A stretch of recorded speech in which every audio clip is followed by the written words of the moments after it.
देखो आज अपने बात करते हैं डीसी जनित्र की ईएमएफ समीकरण के बारे में कि जो जितने भी अपना टॉपिक होता है डीसी जनित्र का उनके अंदर जो समीकरण होती है जैसे लेप वाउंड की वेव वाउंड की जैसे आर्मेचर की जो ऊपर वाइंडिंग की जाती है लेप और वेव वाइंडिंग इनकी समीकरण है। प्रति चक्कर वाइंडिंग है, इनमें समांतर पथ होते हैं, आर्मेचर चालक होते हैं। तो इन पर सभी के बारे में अपने विस्तार से चर्चा करेंगे। तो अपना आज का जो टॉपिक रहेगा वो है डीसी जनित्र की ईएमएफ समीकरण। ईएमएफ इलेक्ट्रोमोटिव फोर्स समीकरण के बारे में अपने चर्चा करेंगे। पहले अपना सिद्धांत, जो अपना डीसी जनित्र है वो क्या करता है, वो यांत्रिक ऊर्जा को विद्युत ऊर्जा में बदलने का कार्य करता है। क्या करता है, जो यांत्रिक ऊर्जा को विद्युत ऊर्जा में जो बदलता है वो जनित्र कहलाता है। और जनित्र है वो फैराडे के विद्युत चुम्बकीय प्रेरण नियम के सिद्धांत पर कार्य करता है। फिर यह फैराडे के विद्युत चुम्बकीय प्रेरण नियम के सिद्धांत पर कार्य करता है। यह फैराडे के विद्युत चुम्बकीय प्रेरण नियम पर कार्य करता है। और इसकी समीकरण के बारे में बात करते हैं।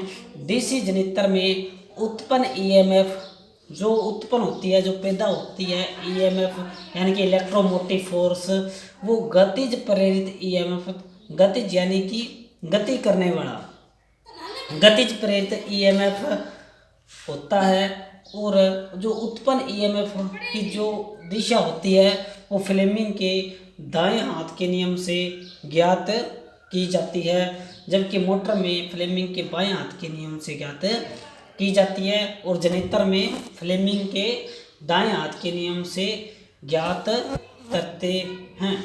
और इसे E बराबर फाई ZLP बटा 60A के द्वारा प्रदर्शित किया जाता है।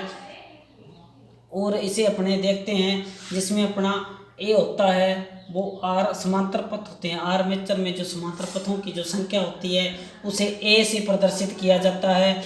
और जो जेड होता है वो क्या होता है, आर्मेचर चालकों की संख्या को प्रदर्शित करता है।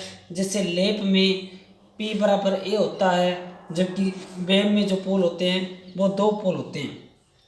उसके बाद अपना फाई, इसे फ्लक्स प्रति पोल के रूप में प्रदर्शित किया जाता है। और जेड है वो अपना खांचों में जो चालक होते हैं उन्हें जेड के द्वारा प्रदर्शित किया जाता है। और जो अपनी गति होती है वो RPM राउंड प्रति मिनट के रूप में प्रदर्शित की जाती है। और पी होते हैं पोलों की संख्या के रूप में इसे प्रदर्शित किया जाता है। तो इसे E बराबर फाई ZNP बटा 60A के द्वारा प्रदर्शित किया जाता है। और 60 के अपना 1 सेकंड है। और A है अपना आर्मेचर में समांतर पथों की संख्या, P पोल है, N गति होगी, Z क्या हो गया, आर्मेचर में खांचों की संख्या होगी, और फाई क्या हो गया, फ्लक्स हो गया। आगे बात करते हैं डीसी जनित्र में गति चक्कर प्रति सेकंड में, यानी कि अपना जो डीसी जनित्र है वो जो गति करता है वो प्रति सेकंड में करता है। और उसे ज्ञात करने के लिए अपने जो समीकरण होती है उसे E बराबर फाई ZNP बटा A के द्वारा प्रदर्शित किया जाता है। या ऐसे भी कह सकते हैं कि फाई ZNP बटा A समीकरण से अपने डीसी जनित्र की गति प्रति सेकंड में निकाल सकते हैं। उसके बाद आता है अपना डीसी जनित्र में लेप वाउंड। आपको पता ही है कि डीसी जनित्र में 2 वाइंडिंग होती है, लेप वाइंडिंग और वेव वाइंडिंग। लेप वाइंडिंग है वो अपने को उच्च धारा कम वोल्टेज के लिए उपयोग में ली जाती है। और वेव वाइंडिंग है वो निम्न धारा उच्च वोल्टेज के लिए उपयोग में ली जाती है।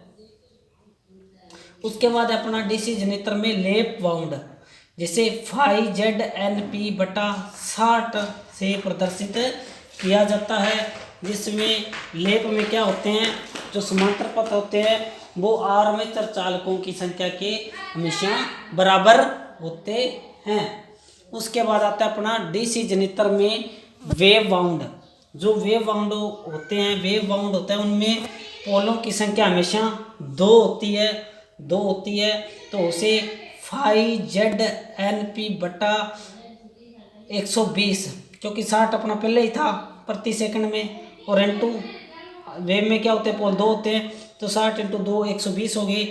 तो इसे फाई जेड एन पी बटा 120 के रूप में प्रदर्शित किया जाता है। उसके बाद आता है आर्मेचर में उत्पन्न ऐसी तरंग। आर्मेचर में जो उत्पन्न ऐसी तरंग होती है वो हमेशा पोलों की संख्या की हमेशा आधी होती है। पोलों की संख्या की क्या होती है, आधी होती है।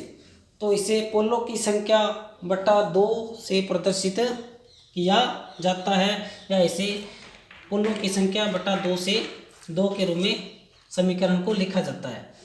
उसके बाद है आर्मेचर में उत्पन्न ईएमएफ की जो आवृत्ति होती है, आवृत्ति का मात्रक हर्ट्ज होता है, वह पोलों में जो संबंध होता है उसे F बराबर PN बटा 120 के रूप में जाना जाता है। क्या है, PN बटा 120 के रूप में उत्पन्न आवृत्ति व पोलों के बीच में संबंध को प्रदर्शित किया जाता है। उसके बाद आता है अपना जनित्र द्वारा EMF यानी कि इलेक्ट्रोमोटिव फोर्स की जो दिशा बदल दी जाती है वो फील्ड वाइंडिंग या घूर्णन दिशा में से दोनों में से किसी एक के टर्मिनल को बदलकर जो जनित्र में जो EMF की दिशा उसे बदला जा सकता है। उसके बाद आता है अपना लेप व वेव वाउंड। डीसी जनित्र में आर्मेचर कुंडलन के प्रतिरोध के बीच संबंध, यानी कि जो लेप व वेव वाउंड डीसी जनित्र में जो आर्मेचर वाइंडिंग के जो बीच में प्रतिरोध होता है उनके मध्य जो संबंध है उसे प्रतिरोध यानी कि आर वेव बटा यानी कि आर वेव और P बटा 2 की स्केयर इंटू आर लेप प्रतिरोध के रूप में जाना जाता है। यानी कि वेव प्रतिरोध P बटा 2 की स्केयर इंटू लेप प्रतिरोध के रूप में जाना जाता है। उसके बाद आता है लेप व वेव वाउंड डीसी जनित्र में जो आर्मेचर धारा होती है उसे लेप धारा जो P बटा 2 जो पोलों की हमेशा आधी रहती है N2 वेव धारा के रूप में जाना जाता है। लेप धारा P बटा 2 इंटू वेव धारा के रूप में जाना जाता है, जिसमें अपने A है वो समांतर पथ को प्रदर्शित करते हैं, Z है वो आर्मेचर चालकों की संख्या लेप और वेव में प्रदर्शित करते हैं, फाई फ्लक्स प्रति पोल में प्रदर्शित किया जाता है, फाई को फ्लक्स के रूप में, Z है वो खांचों में जो चालक होते हैं उनको प्रदर्शित करता है, N अपनी स्पीड होती है, गति होती है जिसे RPM में मापा जाता है राउंड पर मिनट में, और P होता है वो पोल की संख्या कहलाती है। तो इस प्रकार ये आज का अपना छोटा सा टॉपिक था डीसी जनित्र की EMF समीकरण, जिसमें फाई ZNP से प्रदर्शित किया जाता है। तो ये अपना था आज का छोटा सा टॉपिक।